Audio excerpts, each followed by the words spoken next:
शेषार्यवंशकलशोदरिपूर्णचन्द्रं श्रीमन्नृसिंह गुरुवर्यपदाब्जभृङ्गं श्रीमन् अनन्तगुरुवर्य सुतं गुणाब्धिं सम्पत्कुमार गुरुवर्यमहं प्रपद्ये वसुदेवसुतं देवं कंसचाणूरमर्दनं देवकी परमानन्दं कृष्णं वन्दे जगद्गुरुं साङ्ख्ययोगं இரண்டாவது அத்தியாயம் சாங்கியம் புத்தி. அர்ஜுனுக்கு இந்த அத்தியாயத்துல 10 ஸ்லோகத்தாலே முதல் அத்தியாயத்தில் பட்ட அர்ஜுன விஷாதமே கண்டினியூ ஆகி நான் ஒன்றும் பண்றது இல்லைன்னு உட்காந்துவிடும். அர்ஜுனா,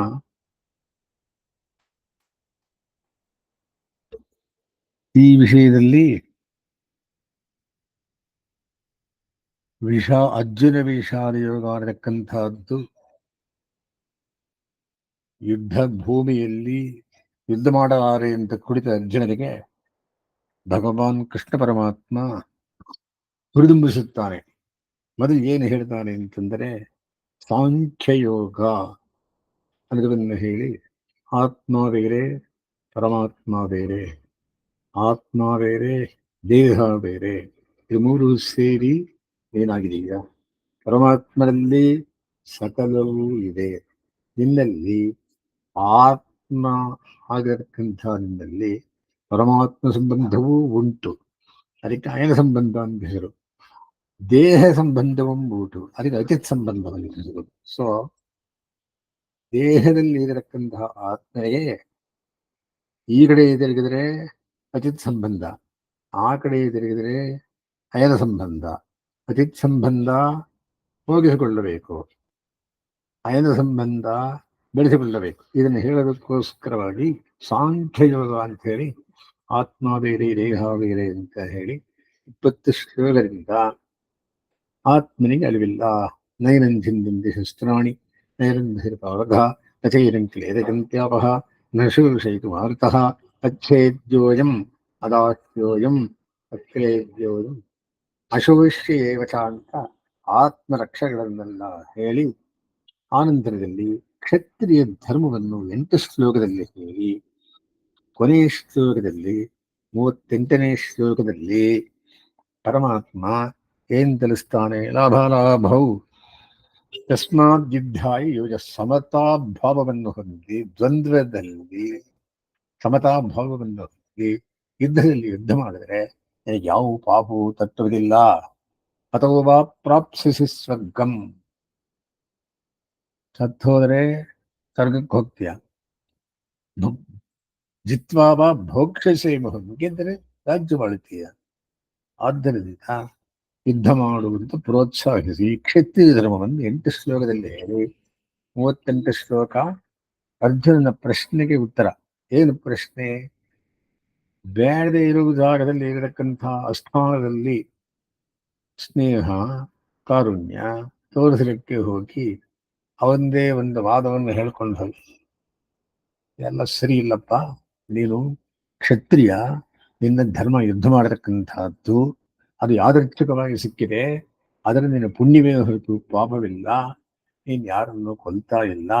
ನಾನು ಆಗಲೇ ಕೊಂದುಬಿಡಿ ಮುಂಚೆನೆ. ಅಂದರೆ ಏನು?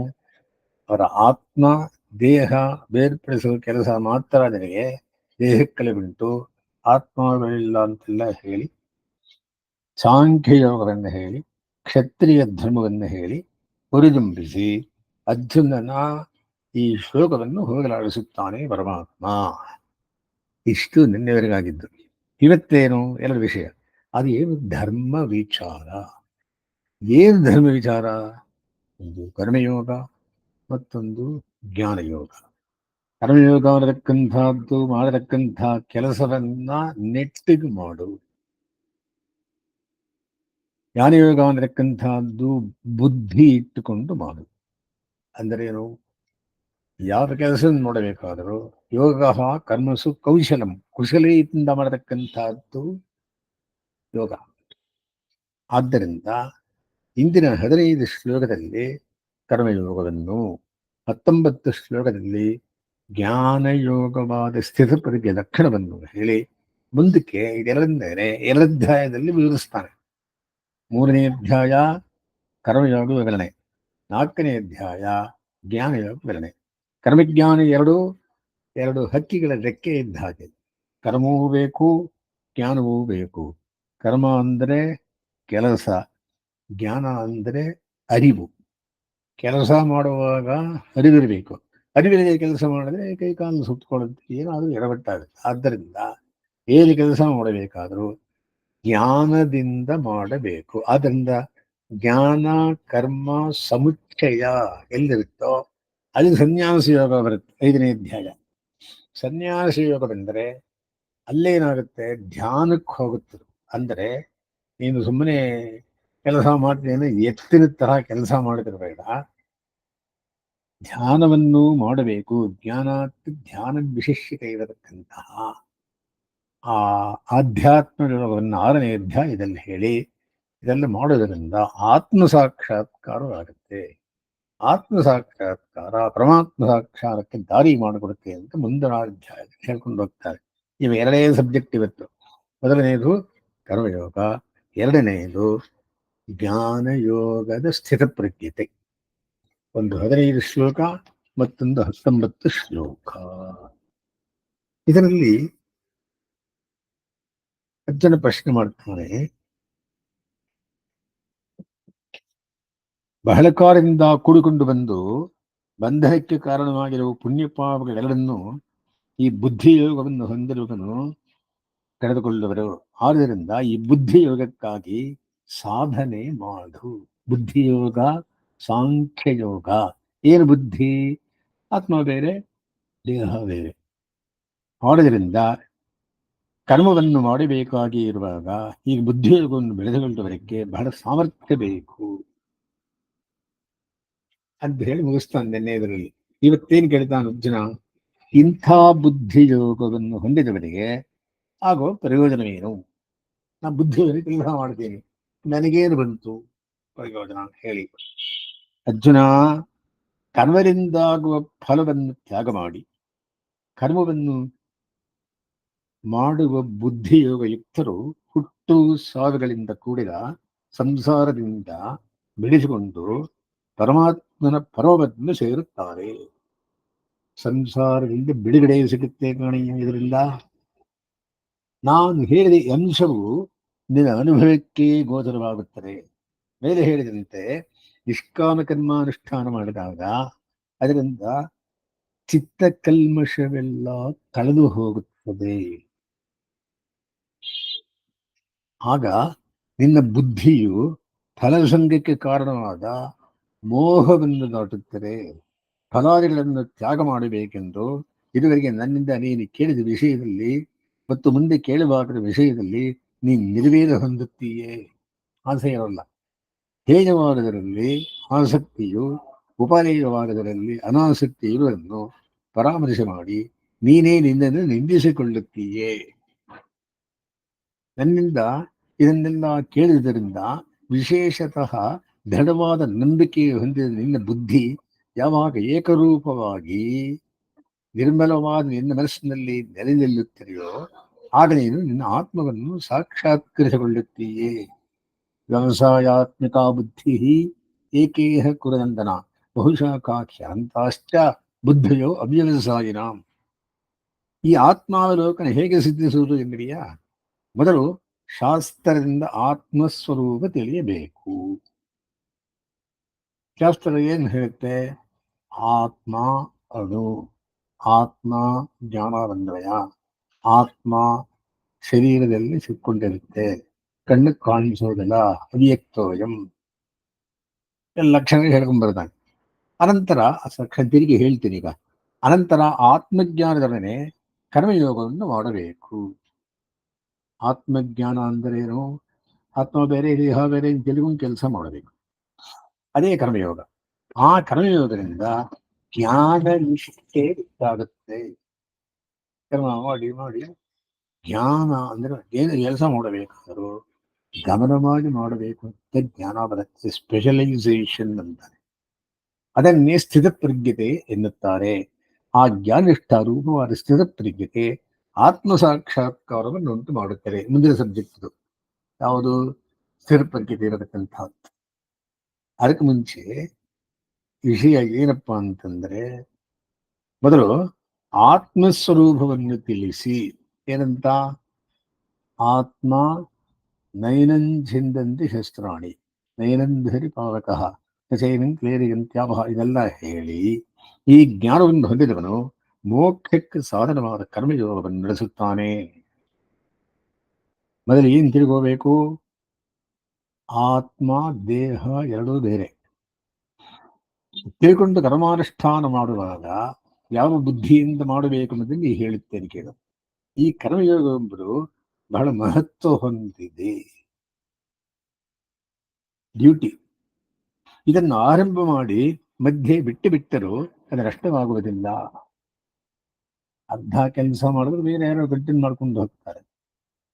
ಮಧ್ಯೆ ವಿಚ್ಛೇದವಾದ ಮಾತ್ರಕ್ಕೆ ಯಾವ ಅಪಾಯವೂ ಉಂಟಾಗದು. ನೀವು ಕೆಲಸ ಮಾಡುತ್ತಾ ಏನೋ ತೊಂದರೆ ಬಂದರೆ ಅದನ್ನ ತೊಂದರೆ ಏನಾಗಲ್ಲ, ಬೇರೆ ಯಾರೋ ಮಾಡ್ಕೊಂಡು ಹೋಗ್ತಾರೆ.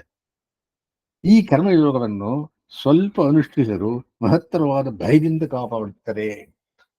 ಆದ್ದರಿಂದ do thy duty that is best, leave in to thy lord the rest ಅಂತಾನೆ ಇಂಗ್ಲಿಷಲ್ಲಿ. ಆದ್ದರಿಂದ ಇದಕ್ಕೆ ಇವರಿಗೆ ಇನ್ನೊಂದು ಡೌಟ್ ಬಂದ್ಬಿಡುತ್ತೆ ಅರ್ಜುನರಿಗೆ.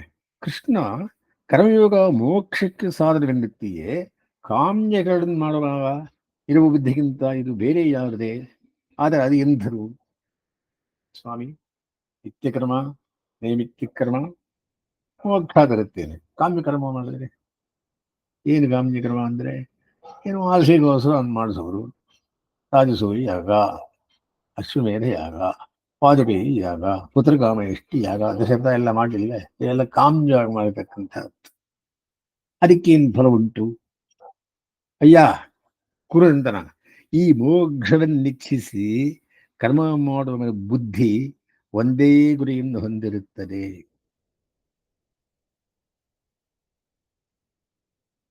ಊಟವನ್ನಿಚ್ಛಿಸುವವನು ಬುಭುಕ್ಷು, ಮೋಕ್ಷವನ್ನಿಚ್ಛಿಸುವವನು ಮುಮುಕ್ಷು.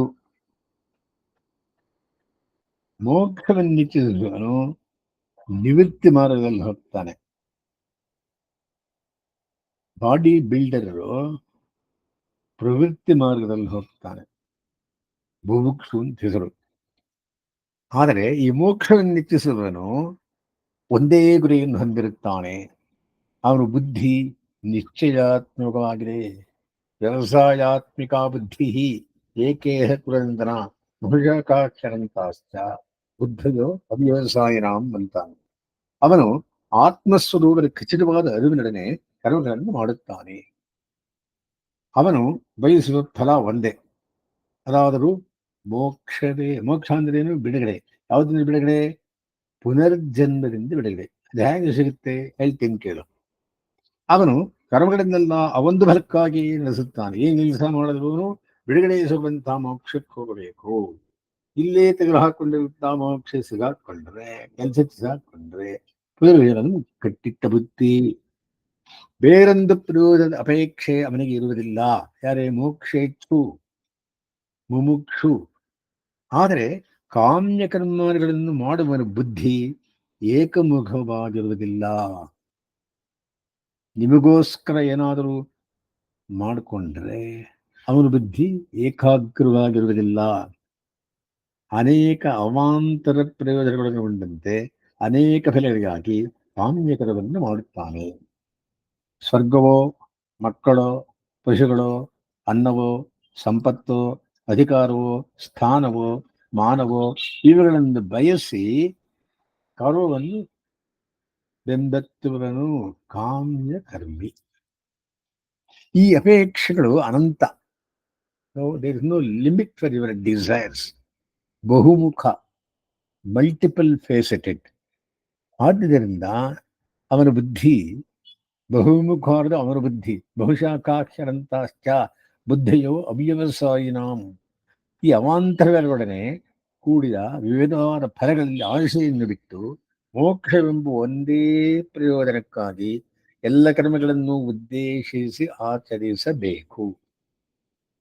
ಏನ್ ಬೇಕು ನಿಮಗೆ? ಮೋಕ್ಷ. ಹಾಗಂದರೆ ಏನು? ಬಿಡುಗಡೆ.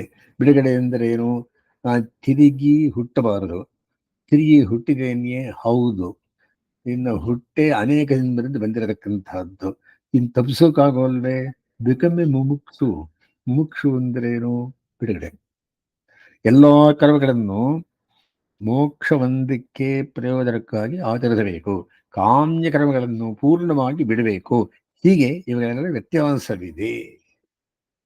ಕಾಮ್ಯಕರ್ಮ ತ್ಯಾಜ್ಯ, ನಿತ್ಯ ನೈಮಿತ್ತಿಕ ಕರ್ಮ ಉಪಾದೇಯ ಮಾಡತಕ್ಕಂತಹದ್ದು. ಅರ್ಜುನ, ಅಲ್ಪಜ್ಞರಾದ ಕೆಲವರು ವೇದದಲ್ಲಿ ಹೇಳಿರುವ ಸ್ವರ್ಗ ಪ್ರಾಪ್ತಿ ಮೊದಲಾದ ಫಲಗಳಿಂದ ಆಸಕ್ತಿ ಹೊಂದಿದವರಾಗಿ ಅವುಗಳಿಂದ ಬಿಟ್ಟು ಬೇರೆ ಉತ್ತಮ ಫಲಗಳಿಲ್ಲವೆಂದು ಬಹಳ ರಮಣೀಯವಾಗಿ ಮಾತನಾಡುತ್ತಾರೆ. ಅಶ್ವಮೇಧ ಮಾಡಯ್ಯ, ನೀನು 1000 ವರ್ಷ ರಾಜ ಆಗಿರಬಹುದು ಅಂತ ರಾಜರಿಗೆಲ್ಲ ಹೇಳಿಕೊಟ್ಟು ಎಲ್ಲ ಮಾಡಿದ್ದಾರೆ. ರಾಮನು 100 ಅಶ್ವಮೇಧ ಮಾಡಿದಂತೆ ರಾಮಚಂದ್ರ. ಇವನು ಯುಧಿಷ್ಠಿರ ಒಂದು ರಾಜಸೂಯಾಗ ಮಾಡಿದ. ಹೀಗೆ ಅವರು ಸ್ವರ್ಗಪರರು. ಯಾರು? ಈ ಕಾಮ್ಯಕರ್ಮ ಮಾಡುವವರು ಸ್ವರ್ಗಪರರು. ಆಶಾಪಾಶಕ್ಕೊಳಗಾದ ಮನಸ್ಸುಳ್ಳವರು, ತತ್ವಜ್ಞಾನವಿಲ್ಲದವರು. ತತ್ವಜ್ಞಾನ ಅಂದ್ರೆ ನಾರಾಯಣ ಜ್ಞಾನ, ತತ್ವ ನಾರಾಯಣ ಪರ. ಅವರು ಭೋಗೈಶ್ವರ್ಯಗಳನ್ನು ಪಡೆಯಲು ಅನೇಕ ಕರ್ಮ ವಿಷಯಗಳಿಂದ ಕೂಡಿದುದು. ಸ್ವರ್ಗ ಮೊದಲಾದ ಪ್ರಯೋಜನಗಳು ಮುಗಿದ ನಂತರ ಮತ್ತೆ ಇಲ್ಲಿ ಹುಟ್ಟುವುದಕ್ಕೆ ಕಾರಣವಾದುದು ಆದ ಇಂಥ ಕೇಳಿದ ರಮಣೀಯವಾದ ಮಾತನಾಡುತ್ತಾರೆ. ಭೋಗೈಶ್ವರ್ಯ ವಿಷಯಗಳಲ್ಲಿ ಮನಸ್ಸುಳ್ಳವರು, ಇಂಥ ಮಾತುಗಳಿಗೆ ಮನಸ್ಸೋತವರು, ಆರವರ ಮನಸ್ಸಿನಲ್ಲಿ ಮೇಲೆ ನಾನು ಹೇಳಿದಂತೆ ನಿಶ್ಚಯಾತ್ಮಕ ಬುದ್ಧಿ ಉಂಟಾಗುವುದಿಲ್ಲ. ಏಕೇಹ ಕುರುನಂದನ, ವ್ಯವಸಾಯಾತ್ಮಿಕ ಬುದ್ಧಿ ಏಕೇಹ ಕುರುನಂದನ. ಪರಿವಾರಿ ಹೇಳ್ತಾನೆ, ಒಂದೇ ಮಂತ್ರ ಒಂದೇ ರಾಗ ಅಂದರಂತೆ ಮೋಕ್ಷ ಒಂದನ್ನೇ ನೀನು ಬಯಸು. ಇವರ ಡೌಟ್ ಬಂದ್ಬಿಡಿದೆ. ಅರ್ಜುನ, ಕೃಷ್ಣ ನಮಗೆ ಅತ್ಯಂತ ಹಿತತಮವಾದ ಸಹಸ್ರಾರು ತಾಯಿ ತಂದೆಗಳಿಂದ ನಮ್ಮಲ್ಲಿ ಹೆಚ್ಚು ವಾತ್ಸಲ್ಯವನ್ನು ತೋರುವ ವೇದಗಳು ನಮ್ಮ ಆತ್ಮೋಜ್ಜೀವನಕ್ಕಾಗಿ ಪ್ರವೃತ್ತವಾಗಿವೆಯಲ್ಲವೇ? ಇಂಥ ವೇದಗಳು ಅತ್ಯಲ್ಪವಾದ ಫಲಗಳು ಮತ್ತು ಹುಟ್ಟುವುದಕ್ಕೂ ಕಾರಣವಾಗುವ ಕಾಮ್ಯಕರ್ಮಗಳನ್ನು ಏಕೆ ಉಪದೇಶಿಸುತ್ತೆ? ವೇದದಲ್ಲಿ ಯಾಕೆ ಹೇಳಿದೆ ಕಾಮ್ಯಕರ್ಮವನ್ನ? ಹೀಗೆ ವೇದ ಉಪದೇಶವನ್ನು ಏಕೆ ತ್ಯಾಜ್ಯವೆಂದು ಹೇಳುತ್ತೀಯೇ? ವೇದದಲ್ಲಿ ಇರೋ ತಾನೆಯ ಅದು ಮಾಡು, ಇದು ಸಿಗುತ್ತೆ, ಇದು ಮಾಡು, ಅದು ಸಿಗುತ್ತೆ. ವೇದದಲ್ಲಿ ಅಷ್ಟೊಂದು ಯಜ್ಞ ಯಾಕೆ ಹೇಳಿದಾರೆ? ಯಾಕೆ ಹೇಳಿದಾರೆ ಸ್ವಾಮಿ? ಕೃಷ್ಣ, ಅರ್ಜುನ, ನೀನು ಕೇಳುವುದು ಬಹಳ ಯುಕ್ತವಾಗಿದೆ. ವೇದಗಳು ಸತ್ವಗುಣ ಪ್ರಚುರರು, ರಜೋಗುಣ ಪ್ರಚುರರು ಮತ್ತು ತಮೋಗುಣ ಪ್ರಚುರರ ಎಲ್ಲಾ ಬಗೆಯ ಜನರಿಗೂ ಹಿತವನ್ನು ಬೋಧಿಸುತ್ತದೆ. ತ್ರೈಗುಣ್ಯ ವಿಷಯ ವೇದಾಹ ನಿಸ್ತ್ರೈಗುಣ್ಯೋ ಭವಾರ್ಜುನ. ಏನು ಹೇಳಿದೆ ವೇದದಲ್ಲಿ? ಸತ್ವಗುಣದವರಿಗೂ ರಜೋಗುಣದವರಿಗೂ ತಮೋಗುಣದವರಿಗೂ ಅನೇಕ ವಿದ್ಯೆಗಳನ್ನು ಹೇಳಿದೆ. ಅವರವರ ಗುಣಗಳಿಗನುಸಾರವಾಗಿ ಜನರು ವೇದಗಳಿಂದ ಪ್ರಯೋಜನವನ್ನು ಪಡೆಯಲು ಅವಕಾಶವಿದೆ. ನೀನು ಈಗ ಸತ್ವಗುಣದಲ್ಲಿ ಪ್ರಚುರನಾಗಿದ್ದೀಯ, ಅದನ್ನೇ ಬೆಳೆಸಿಕೋ. ಸಂಸಾರದ ಸ್ವಭಾವಗಳಾದ ದ್ವಂದ್ವಗಳನ್ನು ಬಿಡು. ಸುಖಕ್ಕೆ ಸಮಯಕತ್ತ ಲಾಭ ಲಾಭವು ಜಯ ಜಯವು, ಲಾಭ ನಷ್ಟ, ಸುಖ ದುಃಖ, ಇದರಲ್ಲಿ ದ್ವಂದ್ವಗಳನ್ನು ಬಿಡು. ರಜಸ್ಸು ತಮಸ್ಸುಗಳ ಸೋಂಕಿಲ್ಲದಂತೆ ಸತ್ವಗುಣದಲ್ಲಿ ನಿಲ್ಲು. ಆತ್ಮಸ್ವರೂಪವನ್ನು ಅದನ್ನು ಪಡೆಯಲು ಅನುಸರಿಸಬೇಕಾದ ಉಪಾಯವನ್ನು ಬಿಟ್ಟು ಇತರ ವಿಚಾರಗಳನ್ನು ಪಡೆಯಲು ಅದರ್ಘತೆಗೊಳ್ಳಲು ಹೋಗಬೇಡ. ಬರೀ ಆತ್ಮೋದ್ಧಾರಕ್ಕೆ ಎಷ್ಟು ಬೇಕೋ ಅಷ್ಟು ಮಾತ್ರ ತಿಳಿದುಕೋ. ಆತ್ಮಸ್ವರೂಪವನ್ನು ಹುಡುಕುವವನಾಗು. ಅದಕ್ಕೆ 6 ಅಧ್ಯಾಯ ಏನು ಹೇಳುತ್ತೆ? ಆತ್ಮಸ್ವರೂಪವನ್ನು ಹುಡುಕ ವಿಷಯ ತಿಳ್ಕೊಳ್ಳಿ, ಆಕೆ ಇದೇನೇನೋ ಇದೆ ಅದೆಲ್ಲ ತಲೆಗಚ್ಕೋಬೇಡಿ ಅಂತಂತಾರೆ ಅವರಲ್ಲಿ ವೇದದಲ್ಲಿ. ಅರ್ಜುನ, ವೇದದಲ್ಲಿ ಹೇಳಿರುವುದೆಲ್ಲ ಎಲ್ಲರಿಗೂ ಉಪಾದೇಯಬಲ್ಲ. ಅನೇಕ ಉದ್ದೇಶಗಳಿಗಾಗಿ ಕಟ್ಟಿರುವ ಜಲಾಶಯದಲ್ಲಿ ಬಾಜಾರದ ಮನೆಗೆ ಎಷ್ಟು ಪಾನೀಯರ ಅಪೇಕ್ಷೆ ಇದೆಯೋ ಅಷ್ಟೇ ಬೇಕಾಗುವಂತೆ ಸಮಗ್ರವಾದ ವೇದಗಳಲ್ಲಿ ಮೋಕ್ಷವನ್ನಿಚ್ಛಿಸುವ ಸಾಧಕನಿಗೆ ಮೋಕ್ಷ ಸಾಧನವು ಯಾವುದೋ ಅದೇ ಉಪಾದೇಯ. ಅಂದರೇನು? ಏನೇನೋ ಇದೆ ಇದರಲ್ಲಿ, ಎಲ್ಲ ತಲೆಗೆಚ್ಕೋಬೇಡಿ. ಮೋಕ್ಷಕ್ಕೆ ಬೇಕಾದ ವಿಷಯ ಮಾತ್ರ ತೆಗೆದುಕೊಳ್ಳಿ, ಉಳಿದುದು ಅಲ್ಲ. ಆದ್ದರಿಂದಲೇ ಸತ್ವಸ್ಥನಾದ ಮೋಕ್ಷಾಪೇಕ್ಷಿಗೆ ಉಪಾದೇಯ ಭಾವವೆಂಬುದನ್ನು ಹೇಳುತ್ತೇನೆ, ಗಮನವಿಟ್ಟು ಕೇಳು. ವೇದದಲ್ಲಿ ಏನಿದೆ? ಸತ್ವಗುಣಕ್ಕೂ ಉಪದೇಶವಿದೆ, ರಜೋಗುಣಾಭಿವೃದ್ಧಿಗೂ ಉಪದೇಶವಿದೆ, ತಮೋಗುಣಾಭಿವೃದ್ಧಿಗೂ ಉಪದೇಶವಿದೆ.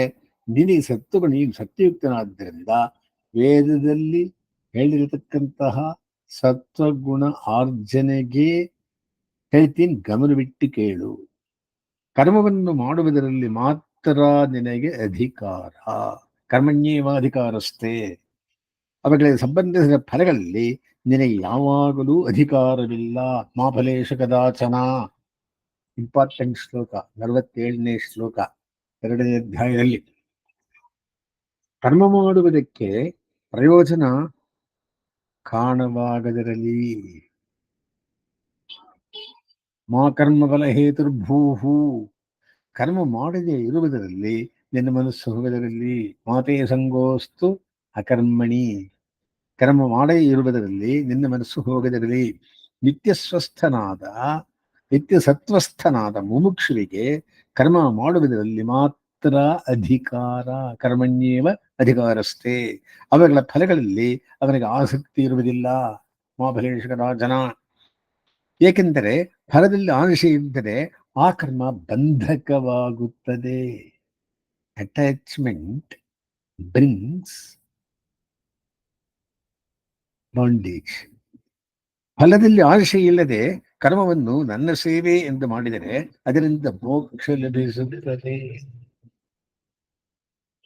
ಸೇವಾ ಸ್ವಗತಿರಾಖ್ಯಾತ ಅಂತಾನೆ. ನಾಯಿ ಮಾಡೋ ಕೆಲಸಕ್ಕೆ ಸೇವೆ ಅಂತಾರೆ. ನಾಯಿ ಯಜಮಾನರಿಗೆ ಕಾಲ ಅಲ್ಲಾಡಿಸ್ಕೊಂಡು ಕೆಲಸ ಮಾಡುತ್ತೆ, ಆ ಥರ ಇರಬೇಕು ಅಂತಂತಾನೆ. ಅವುಗಳನ್ನು ಆಯಾ ಗುಣಗಳಲ್ಲಿ ಅಥವಾ ಸರ್ವೇಶ್ವರನ ನನ್ನಲ್ಲಿ ಅನುಸಂಧಾನ ಮಾಡು. ಯುದ್ಧ ಮಾಡುವುದಿಲ್ಲ ಎಂದು ಹೇಳಿದಂತೆ ಕರ್ಮ ಮಾಡದೇ ಇರುವುದರಲ್ಲಿ ನಿನ್ನ ಸಂಬಂಧವಿಲ್ಲದಿರಲಿ. ಯುದ್ಧ ಮಾಡಲ್ಲ ಅಂತ ಕೆಲಸನೂ ಮಾಡಲ್ಲ ಅಂತ ಬಿಟ್ಕೊಡ್ಬೇಡ. ಅಯ್ಯ ಕುರುನಂದನ, ರಾಜ್ಯ ಬಂಧುಗಳು ಮೊದಲಾದವರಲ್ಲಿ ಆಸಕ್ತಿ ಬಿಟ್ಟವನಾಗಿ ಯುದ್ಧವೇ ಮೊದಲಾದವನ್ನು ಮಾಡು. ಅವುಗಳಿಂದ ಬರುವ ಗೆಲುವು ಸೋಲುಗಳ ಬಗೆಗೆ ಸಮಬುದ್ಧಿಯನ್ನು ಹೊಂದಿರು. ಸುವೃತ್ತಿ ಸಮಕೃತ್ವ ಲಾಭಾಲಾಭೋ ಜಯಾಜಿ ಎನ್ನುವಂತೆ ಸಿದ್ಧಿ ಅಥವಾ ಅಸಿದ್ಧಿಗಳಲ್ಲಿ ಸಮತ್ವ ಬುದ್ಧಿಯನ್ನು ಹೊಂದಿರುವರು ಯೋಗ ಎನ್ನಿಸುವರು. ಸಮತ್ವಂ ಯೋಗ ಮುಚ್ಚತೆ. ಅಯ್ಯ ಧನಂಜಯ, ಬುದ್ಧಿಯೋಗವೆಂದರೆ ಮುಖ್ಯವಾದ ಫಲದಲ್ಲಿ ತ್ಯಾಗ ಬುದ್ಧಿ ಹೊಂದಿರುವರು ಮತ್ತು ಆ ಸಂದರ್ಭದಲ್ಲಿ ಉಂಟಾಗುವ ಸಿದ್ಧಿ ಅಥವಾ ಅಸಿದ್ಧಿಗಳಲ್ಲಿ ಸಮತ್ವ ಬುದ್ಧಿ ಹೊಂದಿರುವರು. ಸಕ್ಸಸ್ ಆದರೆ ಅತಿ ಸಂತೋಷ ಬೇಡ, ಫೇಲ್ಯೂರ್ ಆದರೆ ಅತಿ ದುಃಖ ಬೇಡ. ಅದನ್ನು ಹೇಳ್ತಾನೆ ಸಮತ್ವ ಬುದ್ಧಿ. ಈ ಬುದ್ಧಿಯೋಗಕ್ಕಿಂತ ಬಹಳ ಕಡಿಮೆಯಾದರೂ ಬರಿಯ ಕರ್ಮಾಚರಣೆ. ಬರಿಯ ಕರ್ಮಾಚರಣೆ ಫಲದಲ್ಲಿ ಆಶೆ ಇಲ್ಲದೆ ಮಾಡುವ ಬುದ್ಧಿಯೋಗಕ್ಕೂ ಬಹಳ ವ್ಯತ್ಯಾಸವಿದೆ.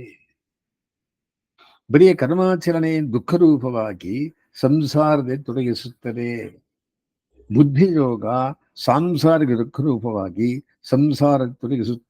ಬುದ್ಧಿಯೋಗ ಸಾಂಸಾರಿಕ ದುಃಖವನ್ನು ಕಳೆದು ಮೋಕ್ಷವನ್ನು ಒದಗಿಸಿಕೊಡುತ್ತದೆ. ಆದ್ದರಿಂದ ನೀನು ಈ ಬುದ್ಧಿಯೋಗವನ್ನು ಹೊಂದು. ಏನು ಬುದ್ಧಿಯೋಗ? ಕರ್ಮಣ್ಯೇವ ಅಧಿಕಾರಸ್ಥೆ ಮಾ ಫಲೇಶು ಕದಾಚನ ಮಾ ಕರ್ಮಫಲ ಹೇದರ್ಭೂಹು. ಮಾದೇ ಸಂಗೋಸ್ತ ಕರ್ಮಣಿ ಇರತಕ್ಕಂಥದ್ದು ಫಲಾಪೇಕ್ಷೆಯಿಂದ ಕರ್ಮ ಮಾಡುವರು ಸಂಸಾರಿಗಳಾಗುವರೆಂದು ತಿಳಿ. ಆಫೀಸ್ಗೆ ಹೋಗ್ತೀನಿ, ಕೆಲಸ ಮಾಡ್ತೀನಿ, ಸಂಬಳ ಸಿಗುತ್ತೆ ಅಂತಂದರೆ ಫಲಾಪೇಕ್ಷೆಯಿಂದ ಕರ್ಮ ಮಾಡುವುದು ನಾವೆಲ್ಲ ಸಂಸಾರಿಗಳೇ. ಬಹಳ ಕಾಲದಿಂದ ಕೂಡಿಕೊಂಡು ಬಂಧನಕ್ಕೆ ಕಾರಣವಾಗಿ ಇರುವ ಪುಣ್ಯಪಾಪಗಳೆರಡನ್ನು ಈ ಬುದ್ಧಿಯೋಗವನ್ನು ಹೊಂದಿರುವವರು ಕಳೆದುಕೊಳ್ಳುವರು. ನೀನು ಡಿಟ್ಯಾಚ್ಮೆಂಟ್ ಇಂದ ಕೆಲಸ ಮಾಡಿದರೆ ನಿನ್ನ ಪಾಪವೆಲ್ಲ ಹೋಗುತ್ತೆ ಅಂತ.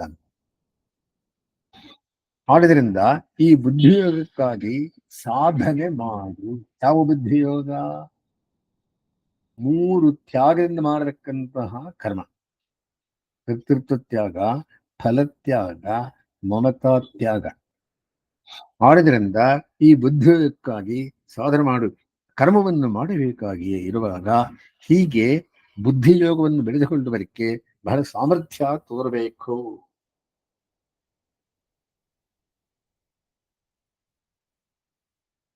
ಅರಿವಿನಿಂದ ಈ ಕೆಲಸವನ್ನು ಮಾಡಬೇಕು. ಸರಿ, ಇವರು ಡೌಟ್ ಬಂದ್ರು.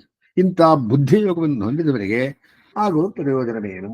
ಅದನ್ನೇ ಹೇಳಿದ್ ಏನಂತ: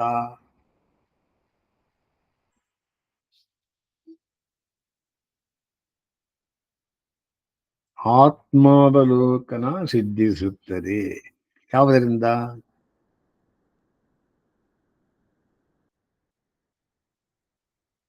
ಕರ್ಮದಿಂದಾಗುವ ಫಲವನ್ನು ತ್ಯಾಗ ಮಾಡಿ ಕರ್ಮವನ್ನು ಮಾಡುವ ಬುದ್ಧಿಯೋಗಯುಕ್ತರು ಹುಟ್ಟು ಸಾವಿಗಳಿಂದ ಕೂಡಿದ ಸಂಸಾರದಿಂದ ಬೆಳೆಸಿಕೊಂಡು ಪರಮಾತ್ಮನ ಪರಮಪದವನ್ನು ಸೇರುತ್ತಾರೆ.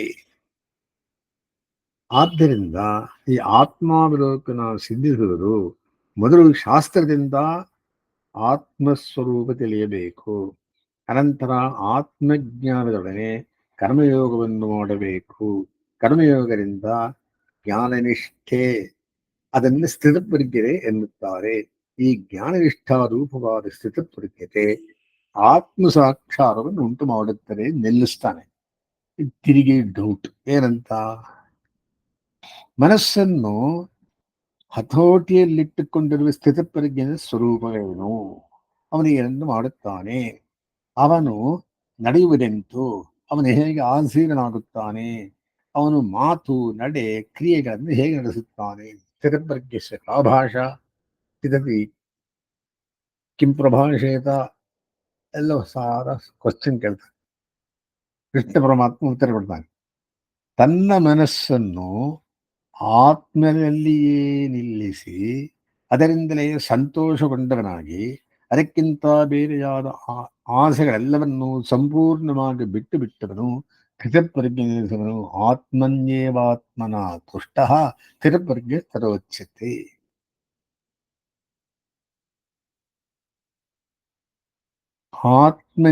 ಅವನಿಗೆ ಆತ್ಮಕ್ಕಿಂತ ಅನುಕೂಲವಾದುದು ಮತ್ತೊಂದಿಲ್ಲ, ಆತ್ಮಕ್ಕಿಂತ ಪ್ರಿಯವಾದುದು ಬೇರೆ ಇಲ್ಲ. ಆತ್ಮನ್ಯೇವ ಆತ್ಮನ ತುಷ್ಟ. ಇತರ ವಿಷಯಗಳಲ್ಲಿ ಅವನಿಗೆ ಆಸಕ್ತಿಯೇ ಇಲ್ಲ. ಐಹಿಕವಾದ ಪ್ರಯೋಜನಗಳಲ್ಲಾಗಲಿ ಆಶ್ಮಿಕವಾದ ಫಲಗಳಲ್ಲಾಗಲಿ ಅವರು ವಿಮುಖನಾಗಿರುತ್ತಾನೆ. ರಾಗ ಅಥವಾ ಆಶೆಯನ್ನು ವಾಸನೆಗಳೊಡನೆ ತ್ಯಾಗ ಮಾಡಿದವನಿಗವನು ಸ್ಥಿತಪ್ರಜ್ಞರಲ್ಲಿ ಇವನು ಸರ್ವಶ್ರೇಷ್ಠ.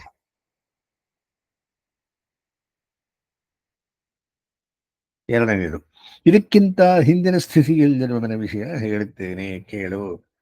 ಪ್ರಿಯ ವಿಯೋಗವೇ ಮೊದಲಾದ ದುಃಖಕಾರಗಳನ್ನು ತೋರಿದರು ಮನಸ್ಸಿಗೆ ಉದ್ವೇಗವನ್ನು ತಂದುಕೊಳ್ಳದೆ, ಪ್ರಿಯರ ವಿಯೋಗ ಆದಾಗ ಉದ್ವೇಗವನ್ನು ತಂದುಕೊಳ್ಳದೆ ಸುಖಗಳು ಸನ್ನಿಹಿತವಾದರೂ ಅವುಗಳಲ್ಲಿ ಆಸೆಯನ್ನು ತೋರದೆ ಇರುವವನು, ರಾಗ, ಭಯ ಮತ್ತು ಕ್ರೋಧಾದಿಗಳನ್ನು ಬಿಟ್ಟವನು ಆದವನು ಆತ್ಮ ಮನನ ಮಾಡುವ ಸ್ಥಿತಪ್ರಜ್ಞೆ ನಿಲ್ಲಿಸಿಕೊಳ್ಳುತ್ತಾನೆ. ಸಮತಾ ಬುದ್ಧಿಯುಳ್ಳವನು ಸ್ಥಿತಪ್ರಜ್ಞ. ಇದಕ್ಕೂ ಹಿಂದಿನ ಹಂತ ಹೀರೆ. ಇನ್ನೊಂದು ಹೇಳ್ತೀನಿ ಕೇಳಿ. ಯಾವನು ಎಲ್ಲ ವಿಷಯದಲ್ಲಿ ಉದಾಸೀನನಾಗಿದ್ದು ಒಳ್ಳೆಯದನ್ನು ಕೆಟ್ಟದನ್ನು ಹೊಂದಿದರು ಅವುಗಳಲ್ಲಿ ಸಂತೋಷ ಅಥವಾ ದೇಶವನ್ನು ಬಿಟ್ಟಿರುವನೋ ಅವನೂ ಸಹ ಸ್ಥಿತಪ್ರಜ್ಞೆ ನೆನೆಸುತ್ತಾನೆ.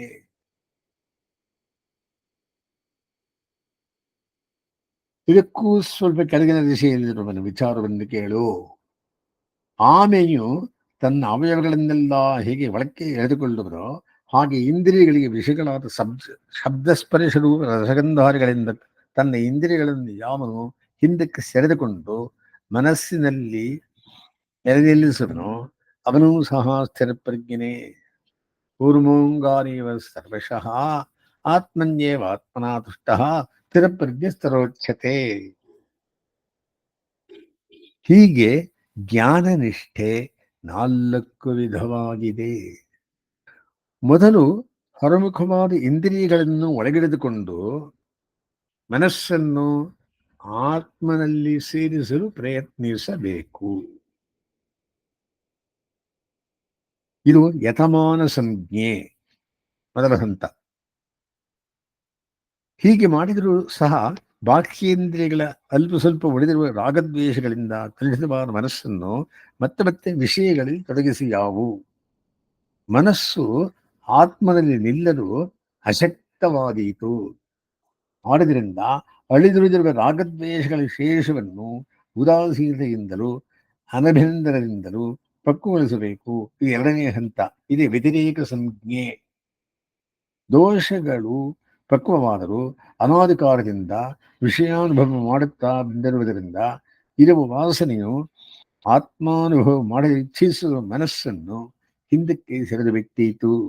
ಆದುದರಿಂದ ನಿರ್ವಿಷಯ ಆನಂದ ರೂಪನಾದ ಆತ್ಮನನ್ನು ಪ್ರದರ್ಶಿಸಿ ಕ್ರಮವಾಗಿ ಸಂತೋಷವನ್ನು ಉಂಟು ಮಾಡಿ ಅದರಿಂದ ಬಾಹ್ಯ ವಿಷಯಗಳ ಹರಿಯುವ ವಾಸನೆಯನ್ನು ಬೇರೆದೆಗೆದ ಕಿತ್ತು ಹಾಕುವ ಮಾಡಲು ಪ್ರಯತ್ನಿಸಬೇಕು. ಇದು ಏಕೇಂದ್ರಿಯ ಸಂಜ್ಞೆ ಮೂರನೇ ಹಂತ. ಎಲ್ಲಾ ವಾಸನೆಗಳನ್ನು ನಿರ್ಮೂಲಗೊಳಿಸಿದ ಮೇಲೆ ಔತ್ಸುಕ್ಯ ಮಾತ್ರವೂ ಉಳಿಯದೆ ಇದು ಪರಮ ವೈರಾಗ್ಯದ ಸ್ಥಿತಿ ಉಂಟಾಗುವುದು. ಅದು ವಶೀಕಾರ ಸಂಜ್ಞೆ. ಇದು ಇವುಗಳಲ್ಲಿ ಅತ್ಯಂತ ಮೇಲ್ಪಟ್ಟದ ಸ್ಥಿತಿ. ಈ ಸ್ಥಿತಿ ಆತ್ಮ ಸಾಕ್ಷಾತ್ಕಾರಕ್ಕೆ ಸಾಧನವಾಗುತ್ತದೆ. 4 steps ಫಾರ್ ಗಾಡ್ ರಿಯಲೈಸೇಷನ್. ಸ್ಥಿತಪ್ರಜ್ಞತ ಅಂತಾನೆ. ಈ ಜ್ಞಾನ ನಿಷ್ಠೆಯನ್ನು ಪಡೆಯುವುದು ಸುಲಭವಲ್ಲ. ಏಕೆಂದೆಯಾ ಇಂದ್ರಿಯಗಳು ಬಹಳ ಪ್ರಬಲವಾದವು. ನಮ್ಮ ದೇಹದಲ್ಲಿರುವ ಇಂದ್ರಿಯಗಳನ್ನು ಆಯಾ ವಿಷಯಗಳಿಂದ ಹಿಂತಿರುಗಿಸಿದರೂ ವಿಷಯರಾಗ ಹೋಗುವುದಿಲ್ಲ.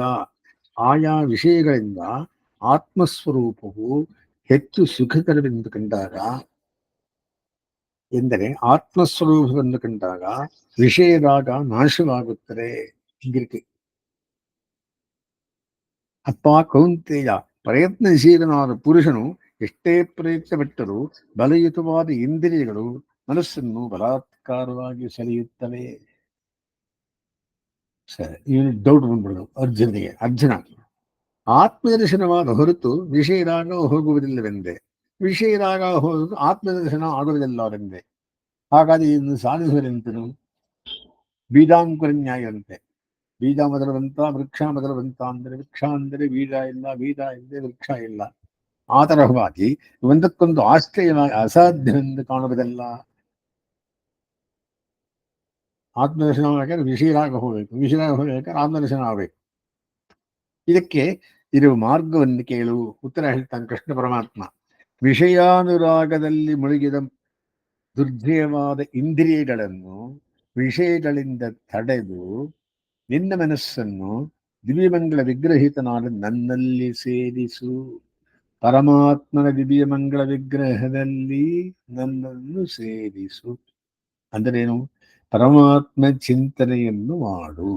ಆತನ ದಿವ್ಯಮಂಗಳ ವಿಗ್ರಹ ಪಾದಾರವಿಂದ, ಕಣ್ಣು, ಕಿವಿ, ಮೂಗು, ಬಾಯಿ, ಎದೆ ಎಲ್ಲವನ್ನು ನೋಡು.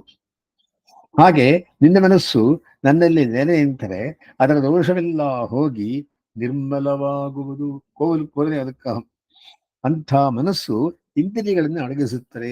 ಹೀಗೆ ಯಾರು ಇಂದ್ರಿಯಗಳನ್ನು ವಶಪಡಿಸಿಕೊಳ್ಳುತ್ತಾರೋ ಅವರ ಬಗ್ಗೆ ಸ್ಥಿರವಾಗಿರುತ್ತದೆ. ಸರಿ, ಡೌಟ್. ಅರ್ಜುನ, ಕೃಷ್ಣ ನಿನ್ನಲ್ಲಿ ಮನಸ್ಸನ್ನಿಡದೆ ತನ್ನ ಸ್ವಂತ ಪ್ರಯತ್ನದಿಂದ ಇಂದ್ರಿಯಗಳನ್ನು ಏಕೆ ಪ್ರಯತ್ನ ಪಡಬಾರದು? ನಿನ್ನೆ ಯಾಕೆ ನೆನೆಸಬೇಕು? ನಾನೇ ಹೋಗಿಸ್ಕೊಳ್ತೀನಿ,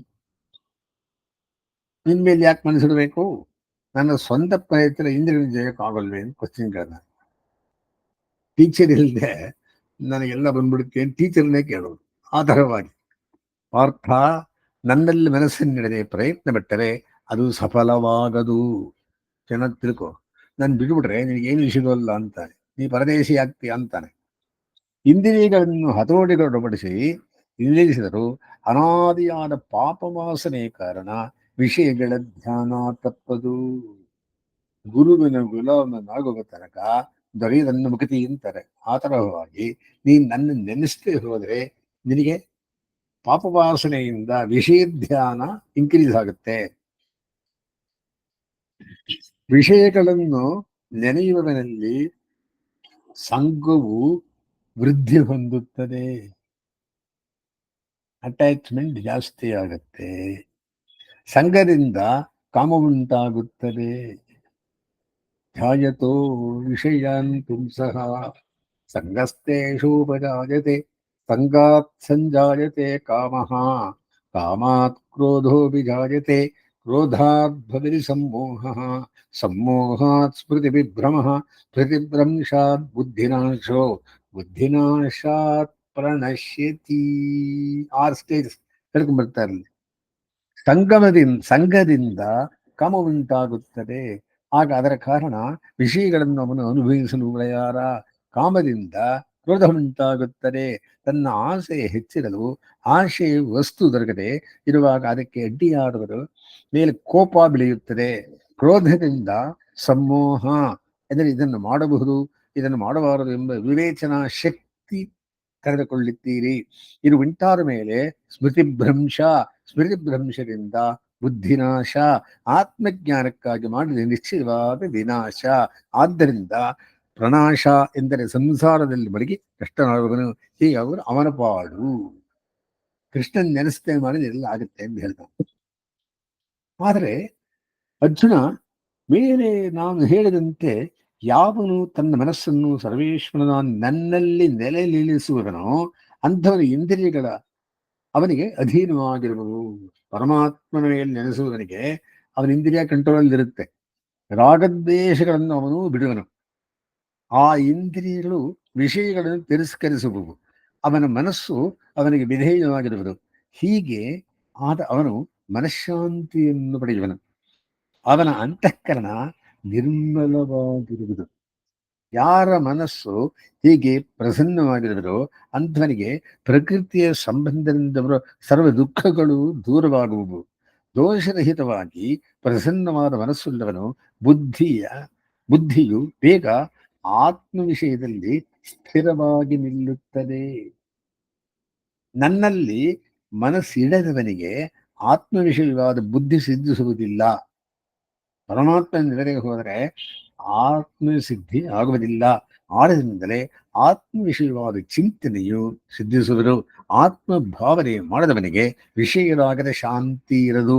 ವಿಷಯಾಭಿಲಾಷೆಯ ಶಾಂತವಾಗದೆ ಇರುವವನಿಗೆ ಸುಖವಿಲ್ಲಿಯದು. ಕುತೋ ಅಶಾಂತಿನ ಸುಖಂ. ಆದ್ದರಿಂದ ನನ್ನಲ್ಲಿ ಮನಸ್ಸನ್ನಿಟ್ಟು ಇಂದ್ರಿಯಗಳನ್ನು ಜಯಿಸಬೇಕು. ಹಾಗಿಲ್ಲದೆ ಶಬ್ದಸ್ಪರ್ಶರೂಪ ಸಗಂಧ ಮೊದಲಾದ ವಿಷಯಗಳಲ್ಲಿ ತೊಡಗುವ ಇಂದ್ರಿಯಗಳ ಹಿಂದೆ ಮನಸ್ಸನ್ನು ಯಾವನು ಹರಿಯಬಿಡುತ್ತಾನೋ ಅಂಥವನು ಆತ್ಮವಿಷಯಕವಾದ ಪ್ರಜ್ಞೆಯನ್ನು, ಆ ಮನಸ್ಸು ಪ್ರತಿಕೂಲವಾದ ಬಿರುಗಾಳಿ ಹಡಗನ್ನು ಹೇಗೆ ಬೇರೆಗೆ ಬಲಾತ್ಕಾರವಾಗಿ ಹೊಡೆದುಕೊಂಡು ಹೋಗುವುದೋ ಹಾಗೆ ಅಪಹರಿಸಿ ಬಿಡುವುದು. ಹೀಗಾಗಿ ಅವನ ಬುದ್ಧಿ ವಿಷಯಾಸಕ್ತವಾಗುತ್ತದೆ. ಆದ ಕಾರಣ ಅಯ್ಯ ಪಾರ್ಥ ಮಹಾಬಾಹೋ, ಯಾವನು ಮೇಲೆ ಹೇಳಿದಂತೆ ನನ್ನಲ್ಲಿ ಮನಸ್ಸನ್ನಿಟ್ಟು ತನ್ನ ಇಂದ್ರಿಯಗಳನ್ನು ಎಲ್ಲಾ ರೀತಿಯಿಂದಲೂ ವಿಷಯಗಳಿಂದ ದೂರ ಮಾಡಿ ನಿಗ್ರಹಿಸುವನು ಅವನು ಸ್ಥಿತಪ್ರಜ್ಞನಾಗುತ್ತಾನೆ. ಹೀಗೆ ಇಂದ್ರಿಯಗಳನ್ನು ಜಯಿಸಿ ಶಾಂತನ ಮನಸ್ಸುಳ್ಳವನು ಹೊಂದುವ ಸಿದ್ಧಿಯನ್ನು ಕೇಳು. ಎಲ್ಲ ಪ್ರಾಣಿಗಳಿಗೂ ಕತ್ತಲೆಯೋಪಾದಿಯಲ್ಲಿ ಯಾವ ಆತ್ಮ ವಿಷಯವಾದ ಬುದ್ಧಿಯು ಪ್ರಕಾಶಿಸುವುದಿಲ್ಲವೋ ಅಂಥ ಆತ್ಮಬುದ್ಧಿಯಲ್ಲಿ ಇಂದ್ರಿಯವನ್ನು ಗೆದ್ದು ಈ ಪ್ರಸನ್ನ ಮನಸ್ಕನಾದ ಸ್ಥಿತಪ್ರಜ್ಞನು ಸದಾ ಎಚ್ಚರವಾಗಿರುವನು. ಯಾನಿಶಾ ಸರ್ವಭೂತಾನಾಂ ತಸ್ಯಾಂ ಜಾಗರ್ತಿ ಸಂಯಮಿ ಎಂದರೆ ಅವನ ಆತ್ಮವನ್ನು ಸದಾ ಸಾಕ್ಷಾತ್ಕರಿಸುತ್ತಿರುವನು. ಎಲ್ಲಾ ಪ್ರಾಣಿಗಳು ಶಬ್ದಾದಿ ವಿಷಯಗಳನ್ನು ಕುರಿತು ಬುದ್ಧಿಯಲ್ಲಿ ಎಚ್ಚರಾಗಿದ್ದರೆ ಸ್ಥಿರಪ್ರಜ್ಞನಾದ ಈವನಿಗೆ ಅಂತಹ ಶಬ್ದಾದಿ ವಿಷಯಗಳನ್ನು ಕುರಿತು ಬುದ್ಧಿಯು ಕತ್ತಲಂತೆ ಕಾಣಿಸದೇ ಇರುವುದು. ಯಾವ ವಿಷಯದಲ್ಲಿ ಲೋಕದ ಜನಸಾಮಾನ್ಯರು ಎಚ್ಚರವಾಗಿದ್ದಾರೋ ಅದರಲ್ಲಿ ಇವನು ನಿದ್ರಿಸಿದ್ದಾನೆ. ಯಾವ ಆತ್ಮ ವಿಷಯದಲ್ಲಿ ಲೋಕದ ಜನ ನಿದ್ರಿಸಿದ್ದಾರೋ ಆ ವಿಷಯದಲ್ಲಿ ಇವನು ಎಚ್ಚರನಾಗಿರುತ್ತಾನೆ. ಶಬ್ದಾದಿ ವಿಷಯಗಳು ಕಣ್ಣ ಮುಂದೆಯೂ ಇದ್ದರೂ ಅವುಗಳನ್ನು ಅವನು ಕಾಣುವುದಿಲ್ಲ. ಇತರರಿಗೆ ಕಾಣಿಸದೇ ಇರುವ ಆತ್ಮಸ್ವರೂಪವು ಅವನಿಗೆ ಸದಾ ಕಾಣಿಸುತ್ತಿರುವುದು. ಆತ್ಮನ್ಯೇವಾತ್ಮನ ತುಷ್ಟ ಸ್ಥಿರಪ್ರಜ್ಞೆ ಸ್ತರೋಚ್ಯತೆ. ಸ್ವಯಂ ಪರಿಪೂರ್ಣವಾಗಿ ಏಕರೂಪವಾಗಿರುವ ಸಮುದ್ರವನ್ನು ಹೇಗೆ ನಾನಾ ನದಿಗಳು ನೀರು ಪ್ರವೇಶಿಸುವುದೋ ಹಾಗೆ ಎಲ್ಲ ಕಾಮಗಳು ಯಾವ ಸೀಮೆಯನ್ನು ಪ್ರವೇಶಿಸುವವೋ ಅವನು ಶಾಂತಿಯನ್ನು ಹೊಂದುತ್ತಾನೆ. ಏಷಾಬ್ರಾಹ್ಮಿ ಪಾರ್ಥ ನೈನಾಂ ಪ್ರಾಪ್ತಿಮಖ್ಯತಿ. ಆದರೆ ಕಾಮವನ್ನು ಬಯಸುವ ಕಾಮಕಾಮಿ ಶಾಂತಿ ಹೊಂದನು. ನದಿಗಳ ನೀರು ಸಮುದ್ರವನ್ನು ಸೇರಿದರೂ ಸೇರದೇ ಇದ್ದರೂ ಆ ಸಮುದ್ರದ ಸ್ವರೂಪದಲ್ಲಿ ಹೆಚ್ಚು ಕಡಿಮೆ ಆಗದು. ಹಾಗೆಯೇ ಆತ್ಮಾವಲೋಕನದಿಂದ ತೃಪ್ತನಾಗಿರುವ ಸ್ಥಿತಪ್ರಜ್ಞಾದ ಸಂಯಮಿಯ ಇಂದ್ರಿಯಗಳಿಗೆ ಶಬ್ದಾದಿ ವಿಷಯಗಳು ಗೋಚರವಾದರೂ ಗೋಚರವಾಗದೇ ಇದ್ದರೂ ಅವನು ಯಾವ ವಿಕಾರವನ್ನು ಹೊಂದುವುದಿಲ್ಲ. ಆತ್ಮಸ್ವರೂಪದ ಅವಲೋಕನ ಕಾರಣ ಅವನು ಶಾಂತಿಯನ್ನು ಹೊಂದುತ್ತಾನೆ. ಆದರೆ ಇಂಥ ಶಾಂತಿ ಕಾಮಕಾಮಿಗೆ ದೊರಕದು. ಪ್ರಶಾಂತಿಮಾಪ್ನುವುದು ನ ಕಾಮಕಾಮಿ. ಎಲೆ ಪಾರ್ಥ, ಶಬ್ದಸ್ಪರ್ಶಾದಿ ಸರ್ವ ವಿಷಯಗಳನ್ನು ಯಾವನು ಬಿಟ್ಟು ಬಿಟ್ಟು ಅವುಗಳಲ್ಲಿ ಆಶೆ ಹೊಂದರೆ ಮಮತೆಯನ್ನು ಬಿಟ್ಟವನಾಗಿ ಆತ್ಮವಿಲ್ಲದ ದೇಹದಲ್ಲಿ ಆತ್ಮಾಭಿಮಾನವಿಲ್ಲದೆ ಇರುವನು ಅವನು ಮೇಲೆ ಹೇಳಿದಂತಹ ಶಾಂತಿಯನ್ನು ಹೊಂದುತ್ತಾನೆ.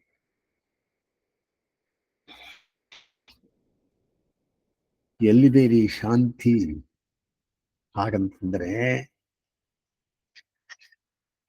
ಏಷಾ ಬ್ರಾಹ್ಮಿ ಸ್ಥಿತಿ ಪಾರ್ಥ ನೈರಾಂ ಪ್ರಾಪ್ಯ ವಿಮುಹ್ಯತಿ ಸ್ಥಿತ್ವಾ ಸ್ಯಾಂ ಅಂತಕಾಲೇಪಿ ಬ್ರಹ್ಮ ನಿರ್ವಾಣ ಮೃಚ್ಛತಿ. ವಿಹಾಯ ಕಾಮಾನ್ಯ ಸರ್ವಾನ್ ಪುಮಾಂ ಸರದಿ ನಿಸ್ಪೃಹ ನಿರ್ಮಮೋ ನಿರಹಂಕಾರ ಪ್ರಶಾಂತಿಂ ಮೆಲಗಿಚ್ಛತಿ. ಅರ್ಜುನ, ಆತ್ಮನು ನಿತ್ಯನೆಂಬ ಜ್ಞಾನವನ್ನು ಹೊಂದಿ ಅನಾಸಕ್ತಿಯಿಂದ ಕರ್ಮ ಮಾಡಬೇಕು. ಅನಾಸಕ್ತಿ ಮೂರು ತ್ಯಾಗ. ಆಗ ಅದು ಸ್ಥಿತಪ್ರಜ್ಞೆಗೆ ಸಾಧನವಾಗುವುದು. ಈ ಸ್ಥಿತಪ್ರಜ್ಞತೆಯನ್ನೇ ಜ್ಞಾನಯೋಗ ಎಂದು ಕರೆಯುವರು. ಈ ಸ್ಥಿತಿ ಆತ್ಮಪ್ರಾಪ್ತಿಯನ್ನುಂಟು ಮಾಡುವುದು. ಈ ಸ್ಥಿತಿಯನ್ನು ಮುಟ್ಟಿದವನು ಮೋಹಕ್ಕೊಳಗಾಗುವುದಿಲ್ಲ. ಈ ಸ್ಥಿತಿಯನ್ನು ಒಬ್ಬನು ತನ್ನ ಕೊನೆಯ ವಯಸ್ಸಿನಲ್ಲಿ ಅಂದರೆ ಮುಪ್ಪಿನಲ್ಲಾದರೂ ಪಡೆದರೂ ಸುಖೈಕ ಸ್ವರೂಪನಾದ ಆತ್ಮನನ್ನು ಪಡೆದುಕೊಳ್ಳುತ್ತಾನೆ. ವಯಸ್ಸೇನು ದೊಡ್ಡದಲ್ಲ. ಮುಪ್ಪಿನ ಕಾಲದಲ್ಲಿ ಈ ಸ್ಥಿತಿಯನ್ನು ಹೊಂದಿದವರು ಸುಖೈಕ ಸ್ವನ ಆತ್ಮವನ್ನು ಪಡೆದುಕೊಳ್ಳುತ್ತಾರೆ. ಆತ್ಮ ಪ್ರಾಪ್ತಿಗೆ ಬೇಕಾದ ವಿಷಯವನ್ನೆಲ್ಲ ಈ ಕೊನೆಯ ಶ್ಲೋಕದಲ್ಲಿ ಈ ಅಧ್ಯಾಯದ ಸಾರಾಂಶವಾಗಿ ತಿರುಗಿ ಹೇಳ್ತೀನಿ. ಅದನ್ನ ಏನು ಹೇಳಿದ್ದಾರೆ? ಏಷಾ ಬ್ರಾಹ್ಮಿ ಸ್ಥಿತಿ ಪಾರ್ಥ ನೈನಾಂ ಪ್ರಾಪ್ಯ ವಿಮುಹ್ಯತಿ ಸ್ಥಿತ್ವಾ ಸ್ಯಾಂ ಅಂತಕಾಲೇಪಿ ಬ್ರಹ್ಮ ನಿರ್ವಾಣ ಮುಚ್ಛತಿ. ಅಂದರೆ ಕೊನೆಯ ವಯಸ್ಸಿನಲ್ಲಿ ಉಪ್ಪಿನಲ್ಲಾದರೂ ಪಡೆದರೂ ಸುಖೈಕ ಸ್ವರೂಪನಾದ ಆತ್ಮನನ್ನು ಪಡೆದುಕೊಳ್ಳುತ್ತಾನೆ. ಅಸ್ಮಿನ್ ಸಮಾರಂಭಾಂ ವಿಧಿಶೇಖರ ಮಧ್ಯಮಾಂ ಲಕ್ಷ್ಮೀ ವಲ್ಲಭ ಪರ್ಯಂತಾಂ ವಂದೇ ಗುರು ಪರಂಪರಾಂ.